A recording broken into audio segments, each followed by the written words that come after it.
अपनी क्षमताओं को पहचानिए दोस्तों, और याद रखिए कि भाग्य कोई लिखा हुआ दस्तावेज नहीं है, इसे तो रोज रोज मेहनत करके लिखना पड़ता है। रिम डिफेंस एकेडमी की अनुभवी टीम के साथ अपनी तैयारी को बेहतर बनाने के लिए अभी डाउनलोड करें प्ले स्टोर से रिम डिफेंस एकेडमी ऐप। नमस्कार, मैं Ranveer Chaudhary, retired assistant commandant CRPF, Rim Defence Academy के यूट्यूब चैनल पर आप सबका स्वागत करता हूं।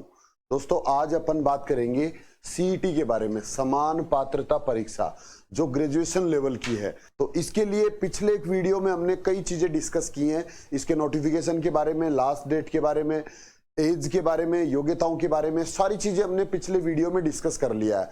आज के इस वीडियो में मेरा मकसद है आपको ये सारी चीज समझाना कि आप तैयारी करने का अगर आपने प्लान कर लिया है तो आपको सिलेबस की पूरी जानकारी सबसे पहले होनी चाहिए कि इसमें क्या क्या सिलेबस होगा। उसके बाद कौन से सब्जेक्ट के कितने प्रश्न पूछे जाते हैं। आपके दिमाग में ये चीज हमेशा आपको परेशान कर रही होगी कि हम कौन से सब्जेक्ट को ज्यादा इंपॉर्टेंस दें, कौन से सब्जेक्ट को हम छोड़ भी सकते हैं, क्या किसी सब्जेक्ट को छोड़ा भी जा सकता है। जैसे आपको अगर मैथ्स नहीं आती तो क्या मैथ्स को छोड़ा जा सकता है, अगर आपको इंग्लिश नहीं आती तो क्या इंग्लिश को छोड़ा जा सकता है, और आपको तैयारी कैसे करनी है। तो इन सारी चीजों पर अपन डिस्कस करेंगे आज। जो बच्चे पहली बार चैनल पे हैं वो चैनल को सब्सक्राइब कर सकते हैं हमारे साथ पूरी कंप्लीट तैयारी करने के लिए, और जो बच्चे नियमित स्टूडेंट हैं वो वीडियो को लाइक करिए और अंत तक देखिए। अगर आप भी ये तैयारी कर रहे हैं तो आपके लिए बहुत जरूरी है। और स्पेशली जो सब इंस्पेक्टर की तैयारी कर रहे हैं रिटर्न एग्जाम की, वही सेम सिलेबस लगभग इसके अंदर दिया हुआ है, सीटी के अंदर दिया हुआ है। तो सब इंस्पेक्टर के साथ साथ भी आपको ये एग्जाम भी देना चाहिए जिससे आगे आने वाली इससे संबंधित जो जो एग्जाम्स हैं उनमें आप हिस्सा ले सकें। और बहुत से बच्चों को ये डाउट है कि क्या एक ही बार फॉर्म अप्लाई करने से आगे वाली वैकेंसीज में भी हम अप्लाई कर पाएंगे, या हम योग्य होंगे, या एक स्टूडेंट कितनी एग्जाम दे सकता है। तो ये चीज आपको क्लियर कर देता हूं कि ये एक प्री एग्जाम होगा। ये क्लियर करने के बाद में दोबारा से वैकेंसी निकलेंगी। सारी वैकेंसी जिनके लिए सीईटी लागू किया गया है वो वैकेंसी फिर से निकलेंगी, और फिर वैकेंसी निकलेगी तो फिर से आपको आवेदन करना पड़ेगा। उसका सिलेबस कुछ अलग होगा, सीईटी का सिलेबस कुछ अलग है। उसमें से कुछ टॉपिक हो सकता है कि उस एग्जाम में भी हो, उस वैकेंसी में भी हो, बट वो कुछ अलग सिलेबस होगा और उसकी तैयारी आपको फिर से अलग से करनी पड़ेगी, और सीईटी की तैयारी अलग से करने की जरूरत है।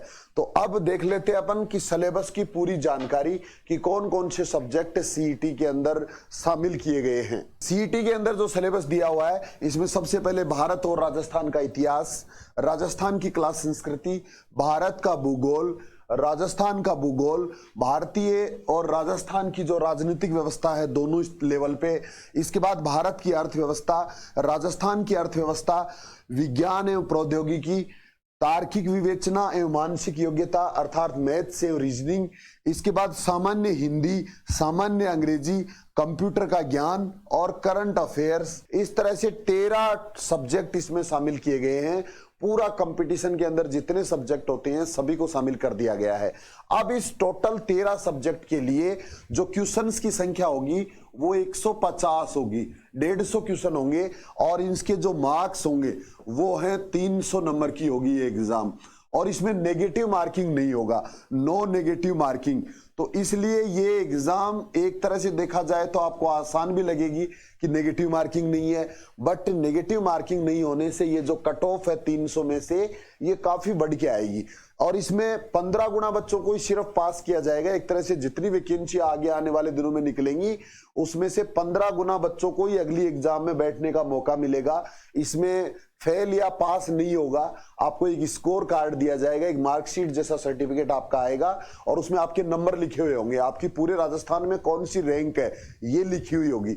और उसके बाद में जब वैकेंसी निकलेगी दूसरी कोई भी, जैसे पटवारी की जब वैकेंसी निकलेगी तो उसके अंदर आपको आवेदन करना पड़ेगा ऑनलाइन ही, कितने भी लोग आवेदन कर सकते हैं। बट जब एग्जाम के लिए कॉल किया जाएगा तो सिर्फ 15 गुना बच्चों को मेरिट लिस्ट से ही कॉल किया जाएगा मेन एग्जाम के लिए। बाकी सारे लोगों को एग्जाम में मौका नहीं मिलेगा, आवेदन सारे लोग कर सकते हैं। अब इसके बाद में देखिए ये 13 जो टॉपिक दिए हुए हैं, अब तक हम सिर्फ एक अंदाजा लगा सकते हैं। जब पेपर पहली बार होगा तभी पता चलेगा कि कौन से पार्ट से कितने क्वेश्चन पूछे जाएंगे। बट मेरा जो अनुभव है पिछले 10 साल का कंपटीशन एग्जाम्स का, जिसमें इससे संबंधित सारे यही सब्जेक्ट होते हैं अलग अलग एग्जाम्स के अंदर, और उसमें कहीं भी अलग से डिवाइड किया हुआ नहीं होता है कि कौन से पार्ट से कितने क्वेश्चन पूछे जाएंगे। चाहे राजस्थान पुलिस कांस्टेबल हो, चाहे राजस्थान पुलिस सब इंस्पेक्टर हो, चाहे पटवार हो, चाहे ग्राम सेवक का एग्जाम हो, जो भी एग्जाम्स होते हैं उनमें सिर्फ इसी तरह से दिया जाता है। बहुत से कम एग्जाम ऐसे होते हैं जिनके अंदर अलग अलग पार्ट के अलग अलग मार्क्स दिए होते हैं, ऐसे बहुत कम एग्जाम होते हैं। और है राजस्थान राज्य कर्मचारी चयन बोर्ड, पिछले दिनों में इसने जो भी एग्जाम्स आयोजित किए हैं उसमें इन चीजों का ध्यान भी नहीं रखा गया है।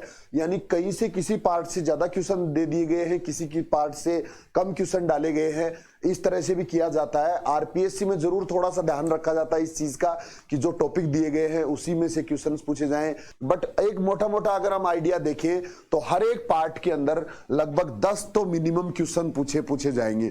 मिनिमम आप मान के चलिए 10 क्वेश्चन तो प्रत्येक पार्ट से पूछे जाएंगे, और मैक्सिमम जो हो सकता है, मैक्सिमम किसी भी पार्ट से जो क्वेश्चन हो सकते हैं वो 15 हो सकते हैं। तो ये एक अंदाजा है कि मिनिमम हर पार्ट से 10 क्वेश्चन तो पूछे जाने की संभावना है, और मैक्सिमम 15 भी हो सकते हैं। किसी पार्ट से जो थोड़ा सा इंपॉर्टेंट लगेगा उससे 15 क्वेश्चन भी हो सकते हैं।